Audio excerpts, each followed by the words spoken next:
So one of the great things about the I-Pace is quite a bit of storage in it, and this area under here it looks like it'd be particularly useful. But what I found is that when you put loose stuff in here, it just goes all over the place and flies around. Sort of like put your tickets in there, and they'll sit there, but you put them down there, they'll come flying out.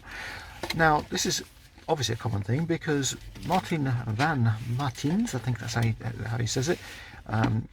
MVM on the I-Pace owner forums has come up with this wonderful device, which is a 3D printed tray which fits in under here. You slide it in, slots in, and gives you little cubby holes you can put things in so they don't slide around a bit. Now I do find this a little bit loose. It fits in nicely. It does move a little bit back and forwards. I think a little bit of felt tape around the sides and the back would probably stop that happening.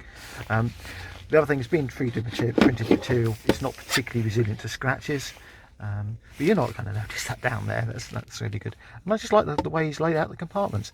Very, very simple, very, very useful. Is it worth €36.20 shipped from Europe? Now, I think the problem here is that this is going to be a very small run item. The demand is not going to be excessively high for it. And because of that, it's going to be costing a bit of money to do it. It's made to order. It's 3D printed to order. Certainly the volumes involved here are not going to justify doing a manufacturing run on something like an injection print molding system. So that does mean it's going to be a little bit interesting texture, I guess, from the 3D printing. It does scratch quite easily. Maybe again that felt tape I was mentioning for the other purposes for holding it in place would also probably line it quite nicely. But yeah, overall though, I think it's incredibly useful. I mean, I've certainly found since I've had it in the centre console, things haven't gone flying like they used to do.